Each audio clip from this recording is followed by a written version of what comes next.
సార్లు గెలిపించారు హిందూపూర్ ప్రజలంతా. అలాగే మొత్తం నియోజకవర్గం అంతా కూడా వాళ్ళ నాన్నగారు అప్పుడు 3 సార్లు ఇక్కడి నుంచి ప్రాతినిధ్యం వహించడం జరిగింది. మళ్ళీ నేను 3వ సారి ఇక్కడి నుంచి నిలబడుతున్నాను, ఎన్నికల బరిలో ఉన్నాను. ఎంతో అభివృద్ధి చేశాం హిందూపూర్కి.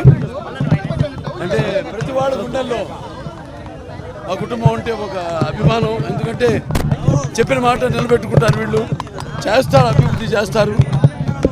సొంత లాభం కొంత మనకు అందరూ వేరే వాళ్ళకి ఉపయోగపడాలన్నది సమాజం మీద ఇవ్వాలి.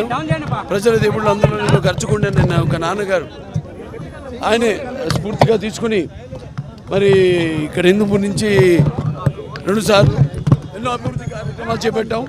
2వ సారి కూడా చేసాం. 2వ సారి కూడా మన ప్రతిపక్షంలో ఉన్నప్పుడు కూడా ఇక్కడ నీళ్లు సమస్య మెయిన్గా ఆ నీళ్లు కూడా పెట్టి హిందూపూర్ పట్టణానికి ప్రత్యేకమైన పైప్ లైన్ వేసి, అలాగే ఇక్కడ మండలాల్లో అన్ని గ్రామాల్లో కూడా సీసీ రోడ్లు అయితే సీసీ ట్రైన్లు అయితే అన్నీ డెవలప్ చేయడం జరిగింది. సో ఇవాళ ప్రతిపక్షంలో ఉంటూ కూడా కోవిడ్ సమయంలో అయితేనేమి, కోవిడ్ సమయంలో ప్రభుత్వం నుంచి ఏ సహాయ సహకారాలు అందలేదు ఇక్కడ ప్రజలకి. నేను అలాగే నా కార్యకర్తలు అయితేనేమి, నా అభిమానులు అయితేనేమి అందరూ కూడా వాళ్ళు నా దారిలోనే, అంటే ఎటువంటి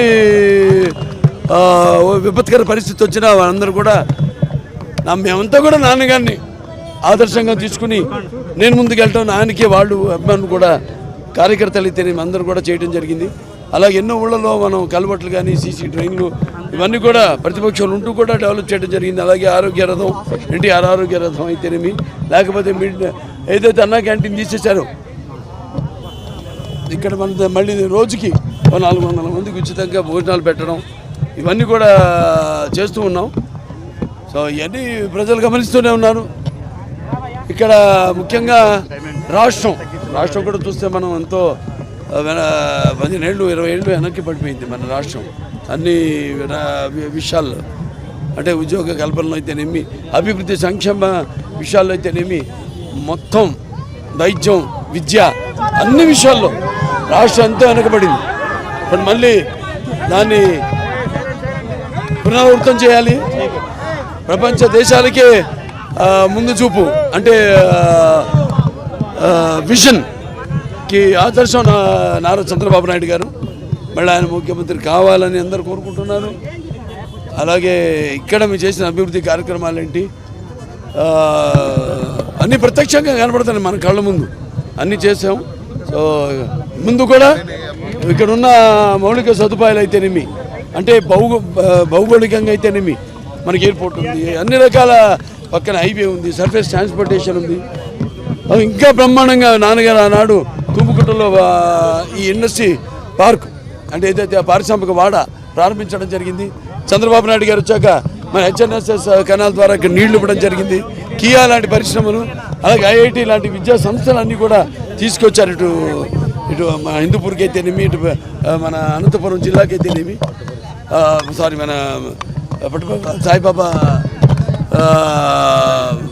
జిల్లా అయితేనేమి. సో ఇవాళ రేపు ఇంకా చాలా అభివృద్ధి చెందడానికి చాలా అవకాశం ఉంది పారిశ్రామికంగా. అలాగే ఇక్కడ స్థానికులకు ఉద్యోగ కల్పన కల్పించడానికి చాలా అవకాశం ఉంది. ఆనాడు ఎన్నెన్నో చేసాం మనం. ఇక ముందు ఇంకా ఇక్కడందరికి కూడా అన్ని సంక్షేమ అభివృద్ధి కార్యక్రమాలు, పథకాలు అన్నీ అందేటట్టు తప్పకుండా ఇంకా బాగా రెట్టింపు. ఎందుకంటే రాష్ట్రం బాగా వెనకబడిపోయింది ఇప్పుడు 15 సంవత్సరాలు.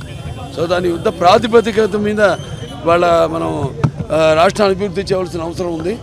అలాగే ఇక కూటమి, అటు జనసేన అయితేనేమి, బీజేపీ అయితేనేమి, ఈ కూటమి ఒక నిప్పుల ఒక అగ్నిపర్వత విస్ఫోటన, అలాగే ఒక పాశుపతాస్త్రం. ఈ శక్తిని తట్టుకునే శక్తి ఎవరికి లేదు. తప్పకుండా ఇంకా అవకాశం ఇస్తే బ్రహ్మాండంగా ఈ హిందూపూర్ నియోజకవర్గాన్ని మొత్తం ఇంకా బాగా అభివృద్ధి చేస్తాను అని తెలియజేసుకుంటూ నేను సెలవు తీసుకుంటాను.